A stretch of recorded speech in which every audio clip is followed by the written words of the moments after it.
Welcome to today's episode of Medical Device Global Market Access by Pure Global. Today, we are focusing on a critical development in one of Asia's most important medtech markets, Japan. The Japanese Pharmaceuticals and Medical Devices Agency, or PMDA, has been progressively modernizing its regulatory framework to keep pace with rapid advancements in digital health. For manufacturers of software as a medical device, or SaMD, staying ahead of these changes is essential for successful market entry and continued compliance. This is especially true now, as the agency has released a significant update that will reshape submission strategies. On June 5, 2026, the PMDA officially published its updated core guidance for SaMD. This is not a minor revision. It introduces substantial new requirements that directly impact product development, documentation, and regulatory submissions. The changes are concentrated in three key areas. First, more detailed requirements for the validation of artificial intelligence and machine learning, or AI/ML algorithms. Second, strengthen cybersecurity provisions to better align with international standards. And third, refined classification rules to provide greater clarity for borderline products. These updates reflect a global trend towards more rigorous oversight of complex software devices, and Japan is ensuring its framework is robust. Let's first examine the new requirements for AI/ML algorithm validation. The updated guidance moves beyond general principles and now mandates a much deeper level of detail in technical documentation. Manufacturers will need to provide comprehensive information on the datasets used for training, validation, and testing of their algorithms. This includes data collection methods, annotation procedures, and measures taken to ensure the dataset is representative of the target patient population in Japan. Furthermore, the PMDA is placing a strong emphasis on algorithm transparency and explainability.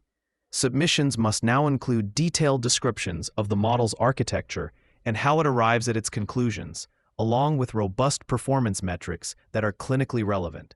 Next, the guidance significantly enhances cybersecurity expectations, recognizing that connected medical devices are prime targets for cyber threats.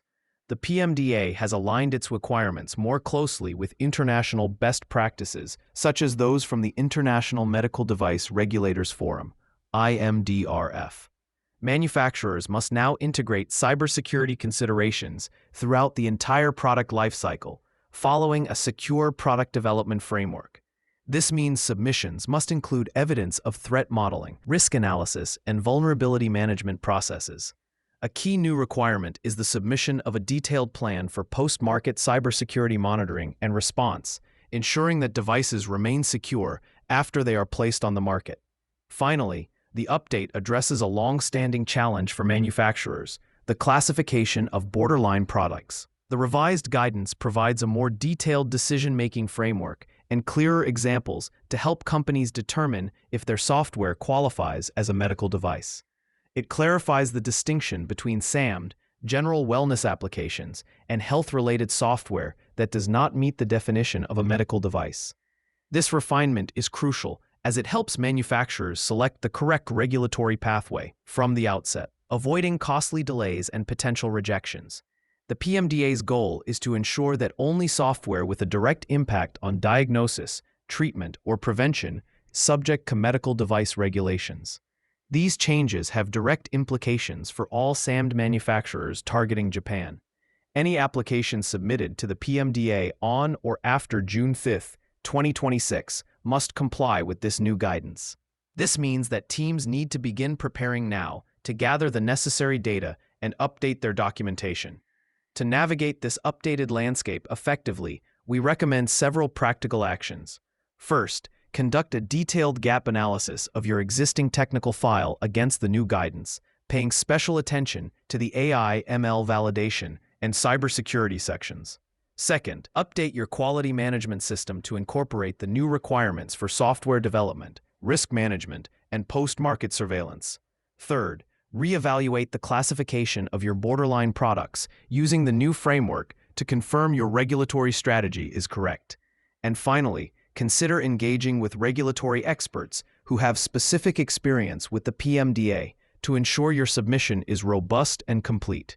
Navigating regulatory updates in a major market like Japan requires expertise and careful planning. If you need assistance with your global market access strategy or preparing your submission for the PMDA, please check out Pure Global. In the description for this episode, you will find links to our free AI-powered regulatory tools and our global database of approved medical devices. Thank you for listening, and we will see you next time.